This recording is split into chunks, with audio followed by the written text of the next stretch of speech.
Hello students, आज हम Indo Islamic की नेक्स्ट क्लास में मिले हैं आप लोगों से। हमने इससे प्रीवियस वाले पार्ट में पढ़ा था, हम लोग पढ़ रहे थे मेडिवल हिस्ट्री। मेडिवल हिस्ट्री जो 1206 से लेकर 1707 तक अप्रोक्सीमेटली।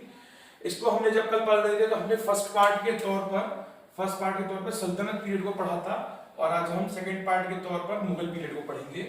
सल्तनत पीरियड जो 1206 से लेकर 1526 तक था, जिसमें हमने पढ़ा था कि भाई कैसे स्लेव डायनेस्टी की शुरुआत हुई, उसके बाद अदर डायनेस्टीज आई, और फिर लोधी डायनेस्टी के खत्म होने के बाद मुगल एम्पायर शुरू हो जाता। तो आज हम मुगल एम्पायर की शुरुआत करेंगे। मुगल एम्पायर की शुरुआत हुई थी फर्स्ट बैटल ऑफ पानीपत के बाद, जिसमें इब्राहिम लोधी को बाबर ने हरा दिया था। तो आज हम मुगल एम्पायर की शुरुआत करते हैं। काफी बड़ा एम्पायर रहा है ये, और इस मुगल एम्पायर के डिक्लाइन के बाद ही फिर मिडिल हिस्ट्री का भी एंड हुआ, और फिर मॉडर्न हिस्ट्री की शुरुआत हुई, जिसको हमने आगे लेक्चर्स में किया है। अब शुरुआत होती है तो सबसे पहले देखते हैं कि बाबर को लेकर हमारे पास क्या क्या है, क्या क्या हमारे रेलिवेंट है।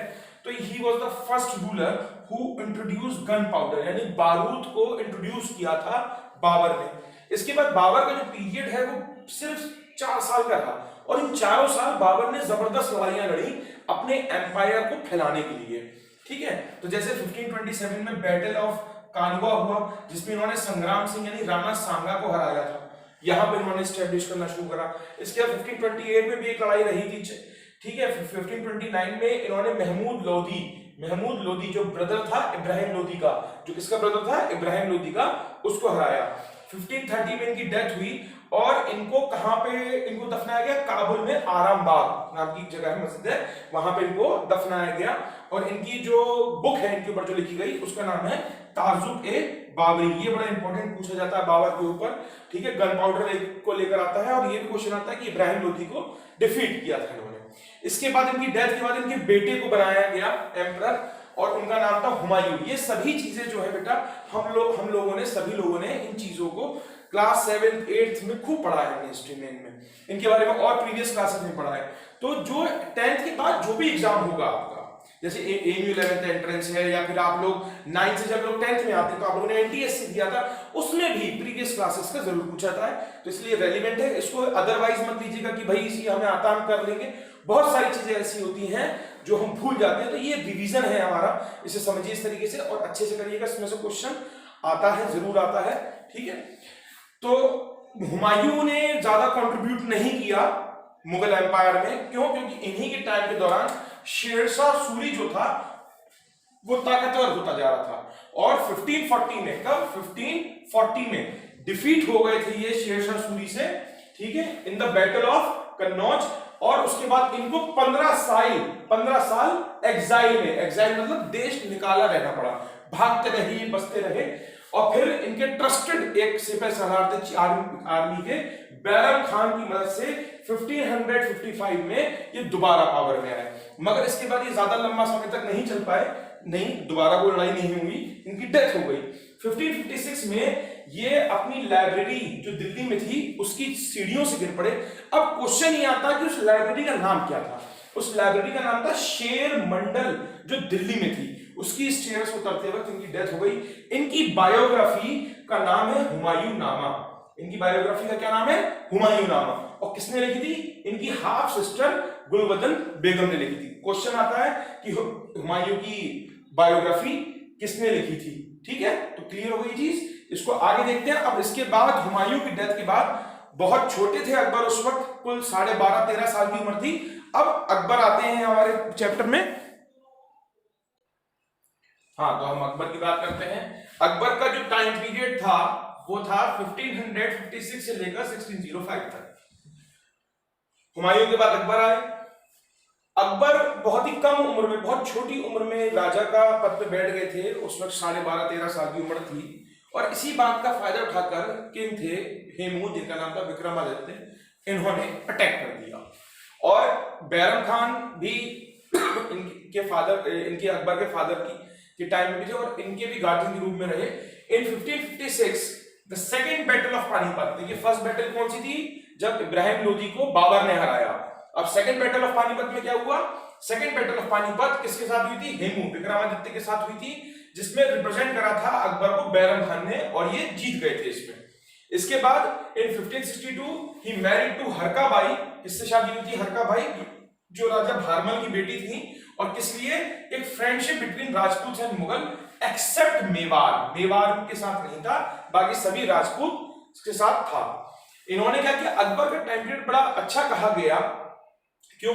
इस टाइम में क्या था? इन्होंने दो टैक्सेस हटाए। एक इन्होंने एबॉलिशन ही खत्म कर दिया, पिलग्रिमेज टैक्स।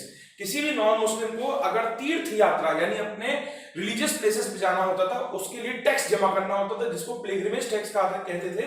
वो अकबर ने एबॉलिश यानी खत्म कर दिया। और दूसरा जजिया टैक्स खत्म कर दिया। जजिया नॉन मुस्लिम्स को जो टैक्स देना होता था उसे कहा गया। ही वाज, ये बड़ा इंपॉर्टेंट है, ये भी इंपॉर्टेंट था, ठीक है। He was the first Muslim ruler to oppose sati प्रथा, सती प्रथा को अपोज करने वाले पहले मुस्लिम रूलर थे। इन 1527 में गुजरात जीता था इन्होंने, और उसलिए उसी खुशी में, उसी को रिप्रेजेंट करने के लिए, उसकी याद में इन्होंने बुलंद दरवाजा बनवाया था फतेहपुर सीकरी में। उसके बाद अकबर ने और भी बहुत सारे काम किए। बहुत अच्छे किंग थे, हालांकि पढ़े नहीं थे, मगर फिर भी हर चीज को बहुत अच्छे से किया करते थे। काफी सारी चीजों को प्रमोट किया करते थे, रिलीजियस डिस्कशंस को प्रमोट किया करते थे, इसलिए इन्होंने इबादत गाह भी बनवाई थी। इसके बाद इन्होंने इंट्रोड्यूस किया दीन इलाही और तौहीद इलाही, ठीक है। दीन इलाही एक सिस्टम शुरू करा था जिसमें मैरिजेस होती थी, इंटर रिलीजियस मैरिजेस होती थी। और इनका एक बड़ा इंपॉर्टेंट क्वेश्चन है, एक और इंपॉर्टेंट है काफी। He introduce a land revenue system, एक लैंड रेवेन्यू सिस्टम था इनका, जिसको कहा जाता था टोडरमल बंदोबस्त जब्ती सिस्टम। क्या कहा जाता था? टोडरमल बंदोबस्त जब्ती सिस्टम। इसके बाद जो टाइम पीरियड आता है अकबर के बाद, वो आता है जहांगीर का। जहांगीर के टाइम पीरियड में एक दो लड़ाई भी हुई। कांधार जो बहुत इंपॉर्टेंट जगह थी वो लूज हो गई जहांगीर के टाइम पीरियड में, पर्शियंस के पास चली गई थी। इनकी शादी होती है मेहरुन्निसा से। किससे होती है? मेहरुन्निसा, जिसको टाइटल मिला था, ये टाइटल था इनका नूरजहां का। ये मेहरुन्निसा जो थी, ये विडो थी एक शेर अफगान नाम के एम्परर की, एक किंग की, उनकी विडो थी हैं।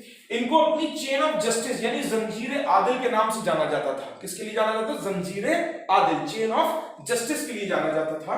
कैप्टन हॉकिंस जो ईस्ट इंडिया कंपनी के कबूतर थे, और ये थॉमस रॉ, ये दोनों जिनको महारानी ने भेजा था जाओ व्यापार करो और फिर हमें 200 साल तक गुलाम बना लिया, ये दोनों चचा इन्हीं के टाइम में आए थे, ठीक है। और पेंटिंग जो थी, पेंटिंग का जो वर्क था वो अपने ज़ैन यानी सबसे ऊंचाई पर था इनके पीरियड के दौरान। अब जहांगीर के बाद हम बात करेंगे शाहजहां की, ठीक।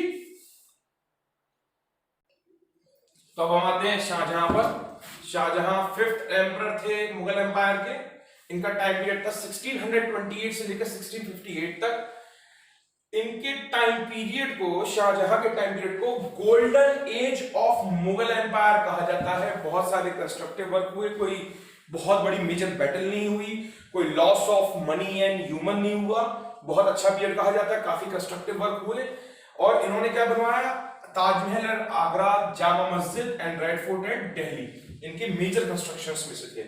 शाहजहां के 4 बेटे थे, दारा, शुजा, औरंगजेब और मुराद। मैं दोबारा बोल रहा हूं, Dara, Shuja,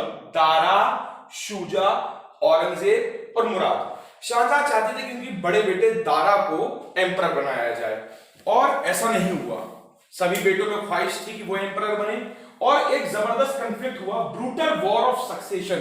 brutal war of succession का मतलब गद्दी पाने के लिए, किंग बनने के लिए ब्रूटल यानी बहुत ही निर्मम, काफी कत्ल किए गए, काफी मारकाट हुई, और जिसमें से औरंगजेब जीत कर आया, उसने सबको हरा दिया, और लास्ट में उसने फादर शाहजहां को उनकी जिंदगी भर के लिए उनको कैद कर दिया, और उन्होंने अपनी जिंदगी के 8 साल प्रिजन में काटे। इसके बाद औरंगजेब आते हैं। Aurangzeb is the 6th emperor and the last powerful emperor of the Mughal empire. इनका टाइम पीरियड है 1658 से लेकर 1707 तक।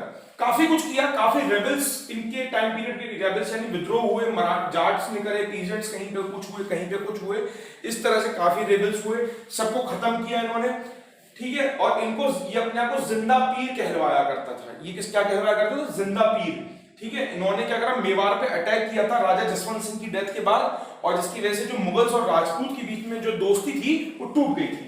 इसके बाद हमने यहाँ पे जो, उसके बाद जो किंग्स हुए मुगल एम्पायर के, उनके नाम हैं। ये सिर्फ एक जो टाइम पीरियड है किसी भी किंग का, ये इतना इंपॉर्टेंट नहीं है, बैटल का ईयर बड़ा इंपॉर्टेंट है। यहां पे एक चीज आती है, शाह आलम सेकंड, इनके टाइम पीरियड में थर्ड बैटल ऑफ पानीपत हुई थी।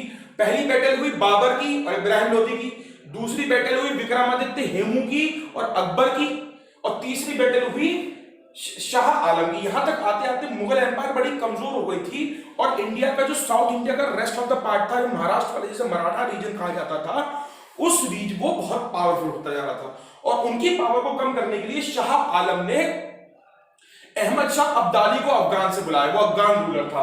और जो थर्ड बैटल ऑफ पानीपत हुई, और ये हुई थी Ahmad Shah Abdali plus Shah Alam second versus Marathas, और जिसमें विन किसने किया? मराठास ने। अभी एक मूवी भी आई है इसकी जिसमें संजय दत्त ने अहमद शाह अब्दाली का रोल किया है, उसको देखिएगा। उसमें आई थिंक सैफ अली खान भी है और एक दो एक्टर्स और हैं, एक्ट्रेसेस भी हैं, ठीक है। तो ये था। उसके बाद बहादुर शाह जफर आए, बाद में मुगल एम्पायर 1857 का जो रिवोल्ट हुआ था। हाँ, बहादुर शाह जफर सेकंड का नाम इसलिए बड़ा इंपॉर्टेंट है क्योंकि जो 1857 का जो रिवोल्ट हुआ था वो अलग अलग जगहों पर हुआ। हमने पढ़ा कि भाई कहां कहां से हुआ, कहीं से तात्या टोपे, झांसी की रानी, क्या कहते हैं, काफी लोग क्या कहते हैं इसमें इन्वॉल्व हुए। इसका जो लीडर बनाया गया था, जो इस पूरे रिवोल्ट का जो लीडर बनाया गया था, वो बहादुर शाह जफर सेकंड को बनाया गया था। इसलिए इनके बेटों को अंग्रेजों ने इनके सामने मार दिया था और इनको बर्मा ले जाके मारा गया था, ठीक है। और यहां से मुगल एम्पायर पूरी तरह से खत्म हो गया। तो स्टूडेंट्स, मुगल एम्पायर के खत्म होने के बाद एक छोटा सा हमें छोटा सा पढ़ना है जिसको हम सूरी पीरियड कहते हैं। यहाँ पे शेरशाह सूरी के बारे में पढ़ेंगे थोड़ा सा हम, क्योंकि हुमायूं के टाइम में ये रहे थे, ठीक है। तो बहुत शॉर्ट लिव डायनेस्टी थी इनकी नॉर्थ इंडिया में। अच्छा, इनके बारे में क्या क्वेश्चन पूछा सकता है, क्यों पढ़ रहे हैं? इनका रियल नेम जो था वो फरीद था, फरीद। इनको जो टाइटल था ये शेरशाह, ये बाबर खान लोहानी, एक गवर्नर थे बिहार के, उन्होंने दिया था इन्हें। और दूसरा इंपॉर्टेंस क्या है, ये बड़ा इंपॉर्टेंट है ये भी, Babar Khan Lohani the governor of Bihar give the title of Sher Shah Suri to Farid, which is the real name of Sher Shah Suri. Introduce इन्होंने करे थे, सिल्वर रुपया करा था और कॉपर दाम किया था, और सारी अदर मेटल करेंसी को खत्म कर दिया था। मलिक मोहम्मद जियासी ने पद्मावत को इन्हीं के टाइम पीरियड में कंपोज किया था, ठीक है। कुछ इंपॉर्टेंट चीजें हैं, कभी कभी पूछ ली जाती हैं, हमको छोड़ के नहीं चलना चाहिए ज्यादा। अब हम कुछ मकबराज और श्राइन्स के बारे में पता करेंगे कि भाई कहां पे कौन सा है। जैसे बाबर का काबुल में है, काबुल जो है अफगानिस्तान में है।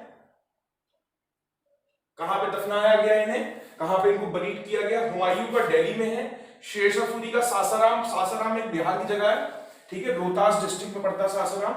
अकबर का सिकंदरा में है। जहांगीर का लाहौर में, शाहजहां का आगरा में, औरंगजेब का औरंगाबाद।